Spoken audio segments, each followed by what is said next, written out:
It all started with a rainy afternoon and a dusty book. Not just any book, but one that smelled of old paper and adventure, filled with drawings of strange, hairy creatures. My grandpa, a retired professor of archaeology, gave it to me for my 10th birthday. He said it was a book about secrets, the kind of secrets the earth keeps hidden in its rocky heart. I wasn't too sure about that at first. Most secrets I knew about involved my sister stealing my last cookie, but this one felt bigger. It was about where all of us came from, and not just the boring stuff from school about monkeys and stuff, but something much, much older and way more interesting. The book was titled The Dawn of Man, and it had a picture on the cover of a skull. Not a scary Halloween skull, but one that looked like it had seen 1,000,000 years of sunsets and sunrises. The first chapter was all about a place called Ouranopithecus. I had to sound it out a few times. Ouranopithecus. It sounded like a dinosaur, but it was something different. The book said this creature, this Ouranopithecus, lived millions of years ago in a place that's now called Greece. It was a time when the world was a different color, a different sound. The continents were in different places, and the animals were like something out of a dream. I imagined it all in my head. A landscape that stretched forever, covered in thick forests and wide-open savannas. The air was warm and humid, and the sky was a deep, impossible blue. I saw Ouranopithecus moving through this world. The book described it as a great ape, not a human, not yet. It said they were big, maybe even bigger than a gorilla, and they walked on all fours. But sometimes, just sometimes, they would stand up on their two back legs to reach a juicy fruit or to look over the tall grass. I pictured them as being a bit like the orangutans I saw at the zoo, but with a different kind of strength, a kind of ancient, powerful grace. They were forest dwellers, masters of the canopy, their lives a constant rhythm of foraging, grooming, and resting. The book detailed how their teeth, a major clue for scientists, were thick and covered in a tough enamel. This meant they ate hard, fibrous foods, probably nuts and tough fruits, which told us about the kind of world they lived in. It was a world of abundance, but also a world of constant challenge. The narrator, a scientist named Dr. Evelyn Reed, wrote about the discovery of Ouranopithecus. She said it was a bit of a fluke. Some workers in a small village in Greece were digging for a new road when they unearthed a piece of a skull. They didn't know what it was, just that it was old and weird. They called the local university, and soon, a team of archaeologists and paleontologists was on the scene. They meticulously, piece by piece, uncovered more bones. A jawbone here, a few teeth there. It was like a giant, impossible puzzle with most of the pieces missing. But with every new discovery, a picture started to form, a blurry black and white photograph of a creature from a lost time. Dr. Reed's writing was captivating. She made the process sound like a detective story. Each fossil a clue left by a long-gone being. She wrote about the patience, the endless hours of sifting through dirt, the careful brushing of each bone, and the thrill of discovery when a new piece fit perfectly into the puzzle. I got lost in the description of the ancient world. The book explained that during the time of Ouranopithecus, the climate was changing. The huge, dense forests that covered most of the land were starting to shrink. The world was getting drier and cooler. The trees were thinning out, and the open grasslands were starting to spread. The book talked about how this was a big deal, maybe the biggest deal of all. It forced the creatures that lived there to adapt or disappear. The Ouranopithecus, with its powerful jaws and thick teeth, was perfectly suited for a time when food was hard and tough. But what happens when the food disappears? What happens when the world you've known for millions of years starts to turn into something else? The book suggested that this environmental pressure was a key driver of evolution, pushing creatures to change in ways they never had before. It was a silent, slow-motion drama playing out on a global scale. Dr. Reed didn't just talk about the bones. She talked about the life they represented. She imagined a family of Ouranopithecus, maybe a mother grooming her child while the father stands guard, scanning the horizon for danger. She imagined them communicating with grunts and calls, their lives a complex web of social interactions, just like us. They weren't just skeletons in the ground. They were living, breathing creatures with feelings and relationships. This idea fascinated me. It made the past feel real, not just like a list of dates and facts from a textbook. It was about family, about survival, about a species doing everything it could just to make it through another day. The book even had a section on what their daily life might have been like. They would have woken up with the sun, spent their days foraging for food, maybe even competing with other great apes and early primates for resources. The nights would have been a time of rest and vulnerability, with predators like ancient big cats and hyenas prowling in the darkness. Every moment would have been a matter of survival, a delicate balance between finding food and avoiding becoming food. The most exciting part, though, was the connection Dr. Reed made between Ouranopithecus and us. The book laid out a theory, not a fact, but a very strong idea that Ouranopithecus might be one of our very, very distant ancestors. Not a direct one, but maybe a grandparent or a great-great-grandparent of the first humans. It said that the way their skull was shaped, and especially the features of their teeth, showed similarities to the earliest hominins, the creatures that were the first to walk on two legs. It was a mind-blowing thought. The idea that this big, hairy ape from millions of years ago, living in a lost world in Greece, could be related to me, a kid sitting in my room in my pajamas, was almost too big to comprehend. It was like looking at an old family photograph and realizing that the person in the black and white picture with the funny clothes is the reason you exist. The chapter ended with a question, a big, unanswered question. If Ouranopithecus was so close to us, what happened next? How did a large, four-legged ape evolve into a walking, talking human? The book promised to explore that in the next chapter. I closed the book, the musty smell filling my nostrils. The rain had stopped, and a sliver of sunlight cut through my window. The world outside looked the same as it always did, but it felt different. It felt older, more connected, like every blade of grass and every person walking on the sidewalk was a part of a story that started millions of years ago in a place called Ouranopithecus. And I couldn't wait to turn the page and find out what happened next. I picked up the book the next day, the memory of Ouranopithecus still fresh in my mind. The second chapter was all about a new character in our story, the dry, vast, and unforgiving landscape of Africa. The book explained that as the climate continued to change, the descendants of Ouranopithecus, or at least a species very much like it, didn't stay in Europe. They began a slow, generations-long migration. This wasn't a journey with a map or a destination in mind. It was a gradual, almost unconscious shift, driven by the search for food and better living conditions. The forests were shrinking, and the open savannas were beckoning. The book said this was one of the most important moments in our history. The move from the lush, predictable forests to the open, unpredictable grasslands forced our ancestors to change in profound ways. The chapter focused on a group of creatures called Australopithecus. The name sounded long and complicated, but the book made them sound like the first real protagonists in our story. The book described them as bipedal, meaning they walked on two legs. This was the big change. The book explained that while Ouranopithecus could stand up, Australopithecus was a full-time walker. I tried to imagine what that must have been like, going from a life in the trees, where you're swinging and climbing, to a life on the ground, where you're walking upright. The book said it was a huge advantage.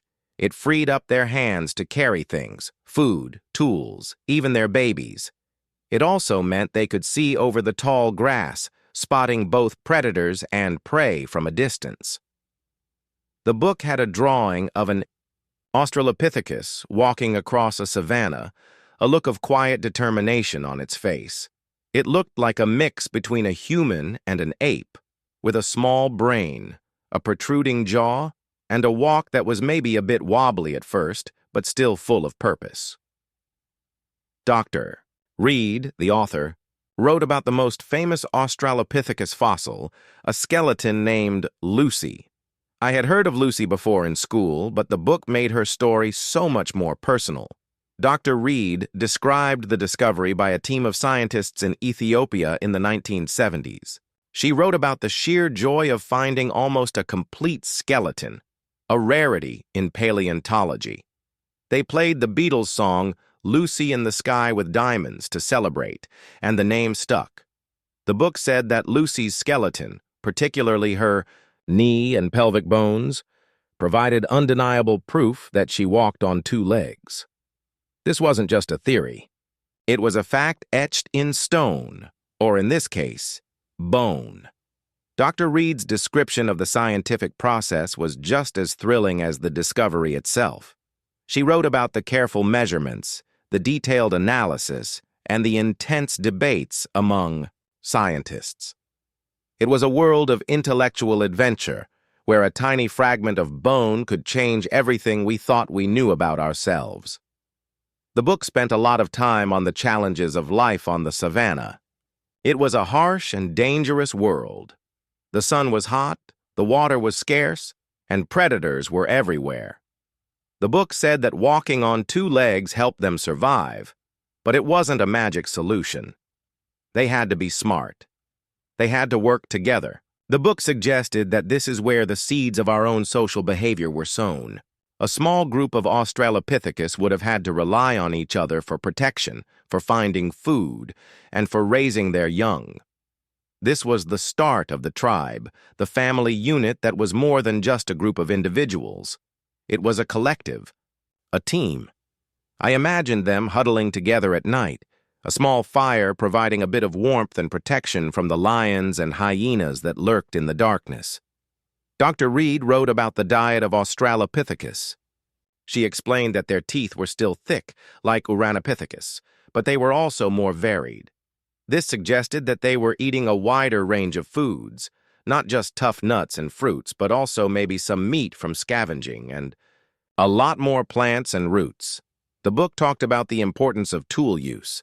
Not big, fancy tools, but simple ones. A sharp stone to cut meat, a stick to dig up roots. These weren't invented overnight. It was a slow, gradual process of trial and error, of learning what works and what doesn't. The book argued that this early tool use was a sign of a new kind of intelligence, a kind of problem-solving that was a big step up from just reacting to the environment. It was about thinking ahead, about planning, about using the world around you to make your life better. The chapter went on to describe the different types of Australopithecus. It was a family tree, a complex web of different species that lived at different times and in different places. Some were more robust, with bigger jaws and teeth, a sign that they were specialized to eat tough, fibrous plants. Others were more gracile, with a lighter build and smaller teeth, suggesting a more varied diet. The book said this was a time of great experimentation in the story of life. Different species were trying out different strategies to survive, and only a few would make it in the long run. It was a sort of natural competition, with the environment as the judge. The book didn't name them all, but it gave a sense of the incredible biodiversity of the time. It wasn't just Lucy and her kind. It was a whole neighborhood of bipedal creatures, all trying to make a living in the African savanna.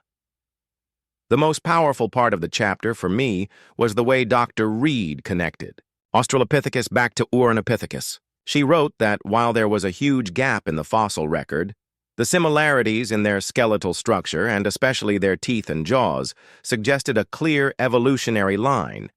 It was a theory, of course, but a compelling one. It was the missing link, or at least a hint of it.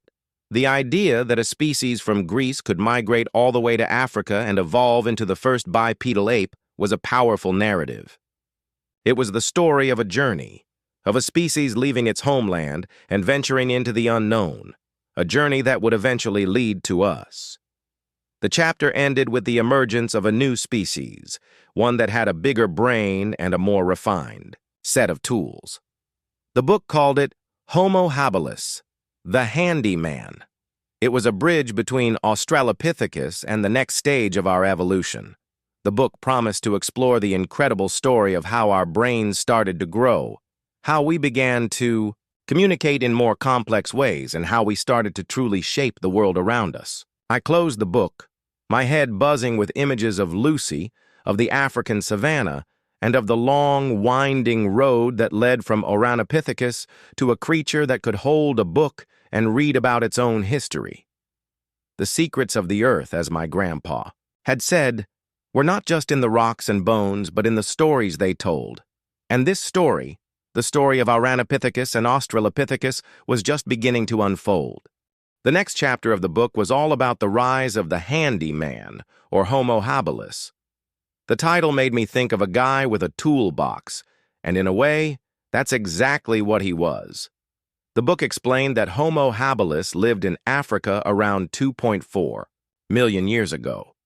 While he looked a lot like Australopithecus, there were two big differences that changed everything. His brain was bigger, and he was a master of making stone tools.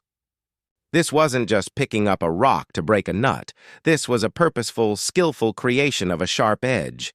The book described the process of knapping, where one rock is struck against another to chip off a flake, creating a razor-sharp edge. I imagined what that must have been like, a moment of invention that was as important to our story as the invention of the wheel or the internet. Dr. Reed's writing made the tools come alive. She explained that the tools, called OldAgeWisdom tools, were simple but incredibly effective. They were mostly choppers and scrapers, used for butchering animals, smashing bones to get at the marrow, and cutting tough hides. The book said that this ability to make tools wasn't just about survival. It was a sign of a new kind of thinking. It required a level of planning and foresight that was new. You had to find the right kind of stone, visualize the tool you wanted to make, and then execute the plan.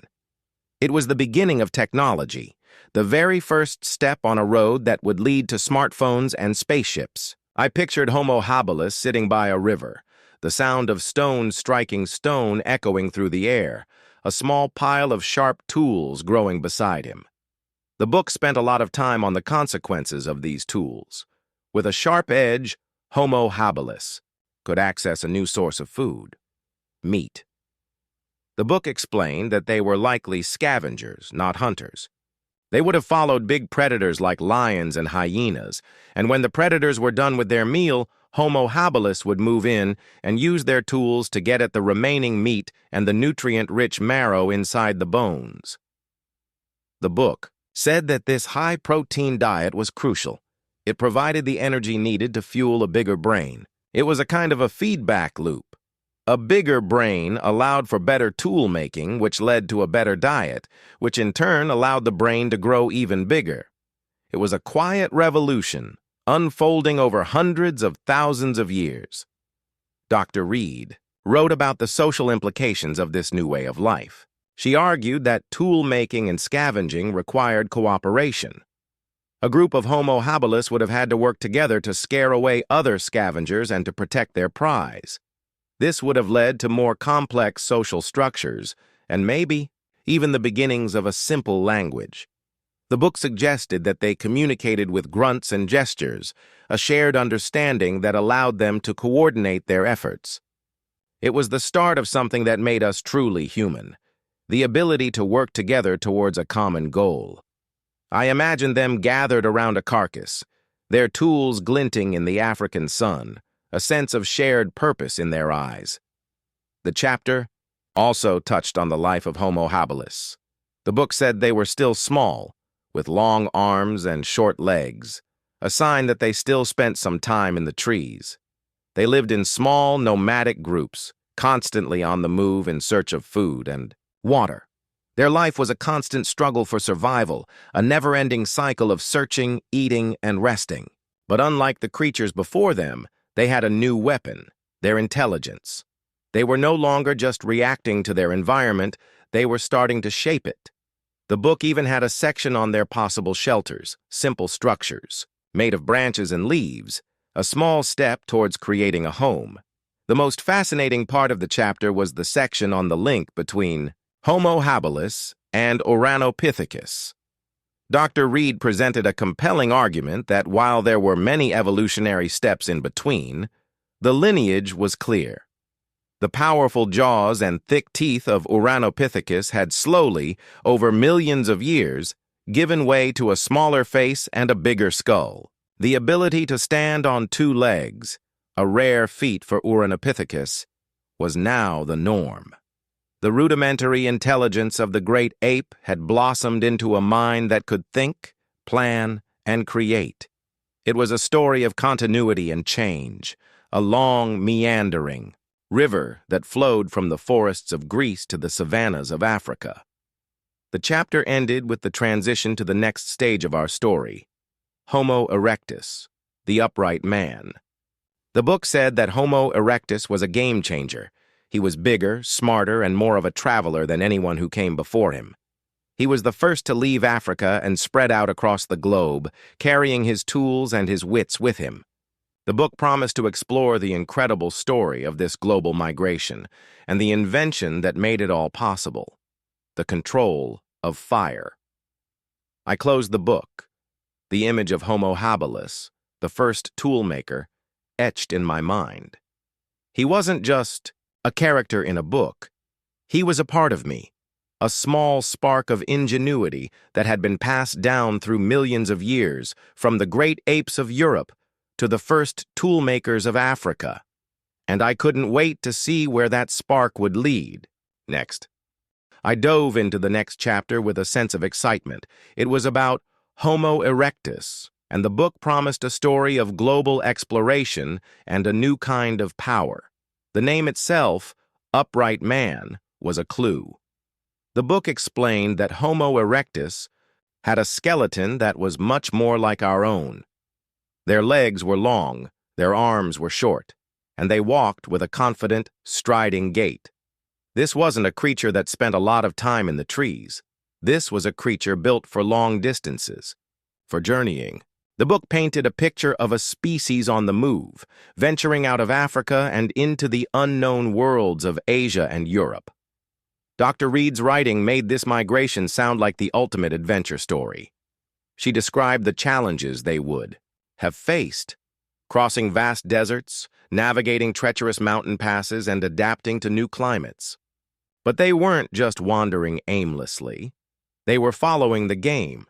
The herds of animals that provided them with food. They were explorers, driven by a need to find new resources and new territories. The book talked about the fossil evidence of their journeys found in places like China and Indonesia, a physical record of their incredible travels. It was a story of resilience and adaptability, a testament to the strength and intelligence of our ancestors. The most powerful part of the chapter, though, was about the control of fire. The book described it as a moment that fundamentally changed everything. Fire provided warmth, light, and protection from predators. It also allowed them to cook their food, making it easier to digest and providing more energy. The book explained that this cooked food was a game changer for their brains. It allowed them to grow even bigger, fueling the kind of complex thought that would eventually lead to art, language, and culture. I imagined a small group of Homo erectus huddled around a fire, the flickering light casting long, dancing shadows on their faces. The fire wasn't just a tool, it was a center, a place, to gather, to share stories, and to build a community. It was the first true campfire, the first home. The book also discussed the tools of Homo erectus. They were more advanced than the simple choppers of Homo habilis. They were symmetrical, teardrop-shaped hand axes, a sign of a new kind of aesthetic and a new level of skill. The book called them Acheulean tools, and Dr. Reed explained that they were not only functional but also beautiful. This was the first time that our ancestors started to add a bit of art to their tools, a small sign of a mind that was starting to appreciate more than just survival. It was a glimmer of the human spirit, a hint of the creativity that would one day lead to cave paintings and symphonies. The chapter also touched on the social life of Homo erectus. The book said that their larger brains and more complex tools would have required a more sophisticated social structure. They would have worked together to hunt larger animals, to protect their fires, and to raise their young. The book suggested that they communicated with a more advanced form of language, maybe not with words like we have, but with a complex set of sounds and gestures that allowed them to coordinate their efforts and share their knowledge. It was a silent conversation that stretched across continents, a shared understanding that held their groups together. The most compelling argument in the chapter was the connection between Homo erectus and Ouranopithecus. The book laid out the long chain of evolution, from the big, forest-dwelling ape in Greece to the first global explorer with a fire in his heart. It was a story of a species that had to change to survive, a species that was pushed out of its comfort zone and into a world of new challenges and new opportunities. The book said that while the details of the transition from Homo erectus to the next stage of our evolution were still a bit blurry, the overall arc was clear. It was a story of progress, of a slow, steady march towards a bigger brain, a more complex society, and a greater understanding of the world.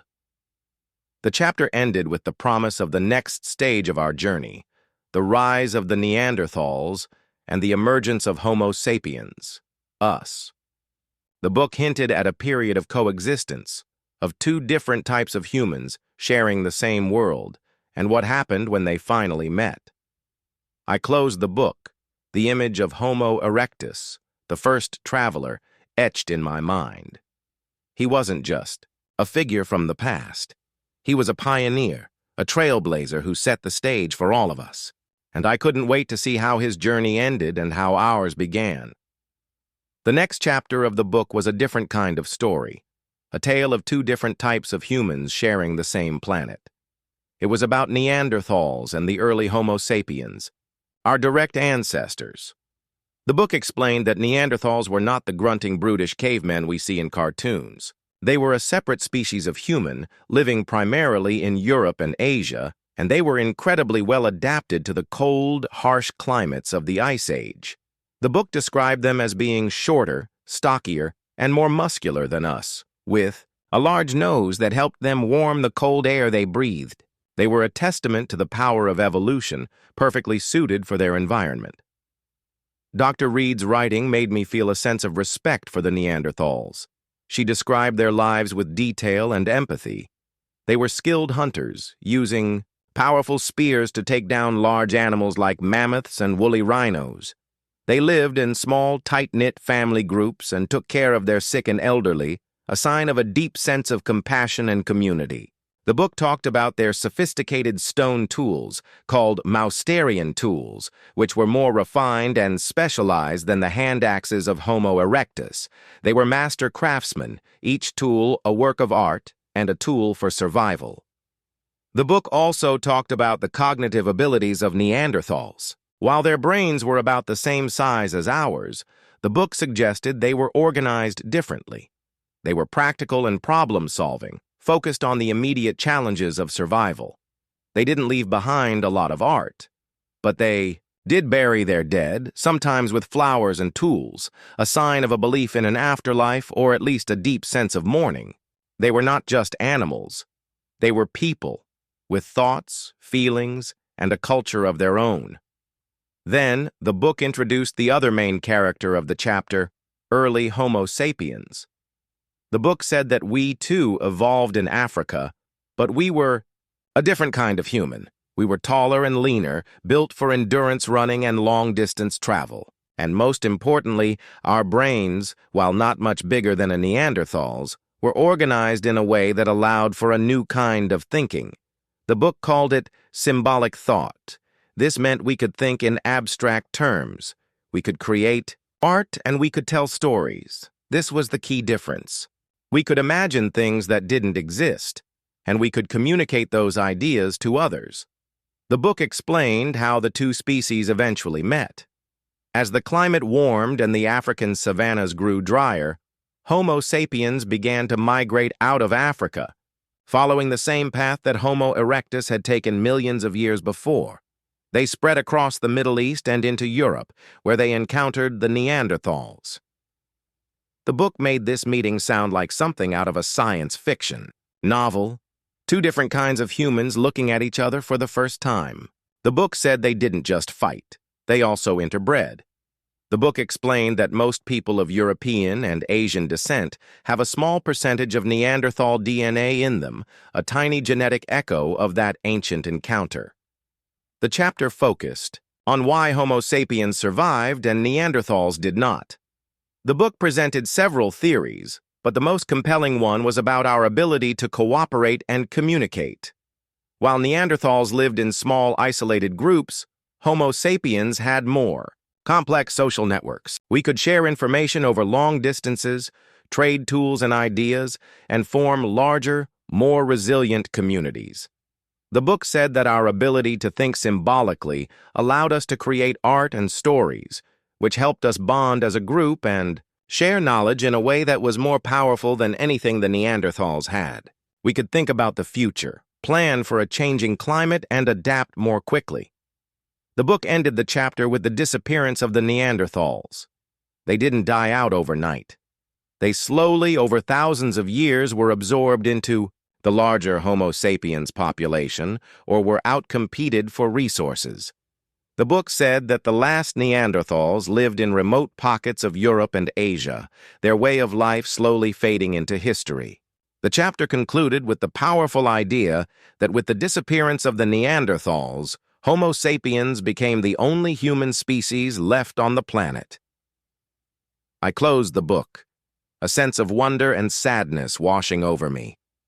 The story of Ouranopithecus, of Australopithecus, of Homo habilis, and of Homo erectus had led to this moment, the triumph of one species and the extinction of another. The book wasn't just a story about bones and rocks. It was a story about us, about our unique journey, and about the long, slow, and often mysterious road that led from a great ape in ancient Greece to the one species that would go on to shape the world. The next chapter, I knew, would be about our own history, the story of Homo sapiens, and the incredible world we would go on to create. I opened the book to the next chapter, feeling like I was finally at the beginning of my own story. The title was simple: The Rise of Homo sapiens. The book explained that with the Neanderthals gone, our ancestors had the planet to themselves.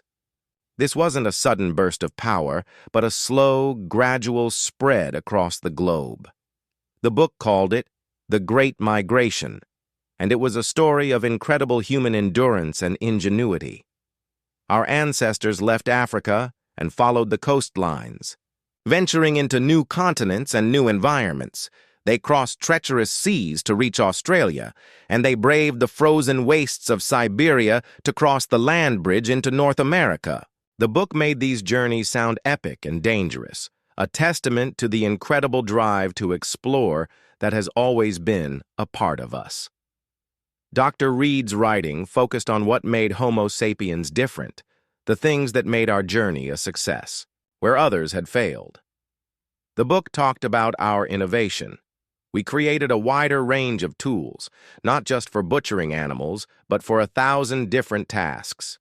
We made needles out of bone to sew clothes, allowing us to survive in colder climates. We invented spears with detachable tips, making hunting safer and more efficient. We crafted tools not just for function, but for beauty. This was the start of art. The book described the cave paintings in Europe, stunning depictions of animals, and hunting scenes, a window into the minds of our ancestors. It was a sign that we were not just surviving. We were thinking, imagining, and creating. The book also talked about the development of complex language. While we can't know for sure what our ancestors sounded like, the book argued that their ability to create such complex art and social structures must have been accompanied by a sophisticated form of communication. Language wasn't just about making sounds. It was about sharing knowledge, telling stories, and creating a shared history. The book suggested that this was a superpower, a tool that allowed us to transmit information from one generation to the next, to learn from the mistakes of our ancestors and build on their successes. It was the foundation of culture, the invisible thread that held us all together. The book spent a lot of time on the social structures of early Homo sapiens. The groups were larger and more cooperative. They had specialized roles, with some people making tools, others hunting, and still others gathering plants. This division of labor made them more efficient and more resilient. The book talked about the importance of trading, not just of goods, but of ideas. The different groups of humans would have exchanged tools, materials, and stories, creating a vast network of knowledge that stretched across continents. This wasn't just a story of survival, it was a story of connection, of building a global community. The chapter also touched on the relationship between Homo sapiens and the environment. We were not just adapting to the world, we were starting to shape it. The book talked about the extinction of many large animals, the megafauna that our ancestors hunted. While climate change was a factor, the book presented a compelling argument that our ancestors' hunting techniques were so effective that they played a role in the disappearance of many of these creatures. It was a sobering thought, a reminder that our power, our ingenuity, came with a responsibility. The most powerful part of the chapter, for me, was the way the book connected the rise of Homo sapiens back to the very beginning. The book said that the spark of ingenuity that led to the first stone tool, the courage that led to the first migration, and the social bonds that led to the first family, all had their roots in the distant past. The story of Ouranopithecus, a forest ape in ancient Greece, was not a separate story from our own. It was the first page of our family album, the first chapter of our own long, incredible history. The chapter ended with a look at the future of Homo sapiens, a future that was about to be changed forever by a new invention: agriculture. The book hinted at the incredible revolution that was about to take place, a change from a nomadic hunter-gatherer life to a settled agricultural one. It was a change that would lead to cities, civilizations, and a new kind of power. I closed the book, my mind filled with images of our ancestors, their long journey finally over, standing on the brink of a new world, a world they would go on to shape and, in many ways, would go on to be shaped by. The next chapter in the book was a complete shift in our story. It was titled The Agricultural Revolution, and it was about a time when everything changed for Homo sapiens. The book explained that for millions of years, our ancestors had been nomadic hunter-gatherers, living off the land, following the animals, and moving with the seasons. But around 10,000 years ago, a new idea began to take hold, an idea that would completely transform our world: farming. The book described how, in different parts of the world, people began to domesticate plants and animals. They learned to grow crops like wheat and rice, and they began to raise animals like sheep and goats. This wasn't a quick change. It was a slow, gradual process that unfolded over thousands of years. Dr. Reed's writing made the agricultural revolution sound both incredible and challenging. She explained that it was a huge gamble. Instead of relying on the abundance of nature, people were now relying on their own skills and knowledge to produce food. The book talked about the hard work involved: clearing land, planting seeds, weeding, and protecting crops from pests and animals. The life of a farmer was not easier than that of a hunter-gatherer. In many ways, it was harder, but the payoff was huge. Agriculture allowed people to produce a surplus of food, which meant they didn't have to spend all their time and energy just looking for the next meal. The book explained the profound consequences of this new way of life. The first consequence was that people stopped moving.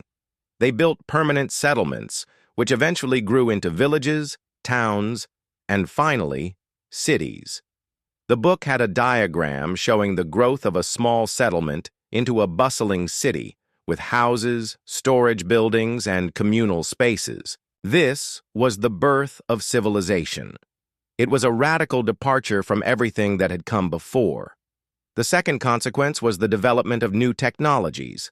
The book talked about the invention of the plow, the irrigation system, and the wheel, all of which were a direct result of the need to produce more food and to manage a settled life. These inventions weren't just practical, they were a sign of a new kind of social organization. The book explained that as people became more settled, they needed new ways to manage their resources and to resolve conflicts. This led to the development of governments, laws, and social hierarchies. Some people became farmers, while others became leaders, priests, or artisans. It was the beginning of specialization, the division of labor that would eventually lead to the complex societies we have today. The chapter also touched on the downsides of the agricultural revolution. The book explained that while it led to a more stable food supply, it also led to a less varied diet, which could cause health problems. The close proximity of people and domesticated animals also led to the spread of new diseases. And the new social hierarchies led to inequality, with some people having more power and wealth than others. The book didn't present the agricultural revolution as a simple story of progress. It was a complex and messy change that had both good and bad consequences. The most fascinating part of the chapter was the connection Dr. Reed made between the agricultural revolution and our deep past. She wrote that while we were no longer hunter-gatherers, the instincts and habits of our hunter-gatherer ancestors were still a part of us.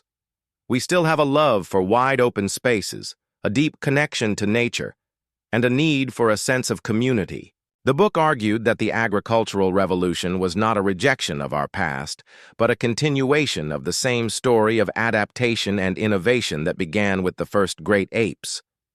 The spark of ingenuity that led to the first stone tool was the same spark that led to the first plow. The desire to survive and to thrive that had driven Ouranopithecus to stand on two legs was the same desire that drove a farmer to tend to his crops. The chapter ended with a look at the future that the agricultural revolution had created. It was a world of cities, of writing, of science, and of a power over nature that was both awesome and terrifying. The book promised to explore this new world in the final chapter, a world that was created by us, the direct descendants of a small group of great apes who, millions of years ago, had the courage to stand up and look at the world from a new perspective. I closed the book, my mind filled with the incredible journey of our species, from the forests of ancient Greece to the bustling cities of today.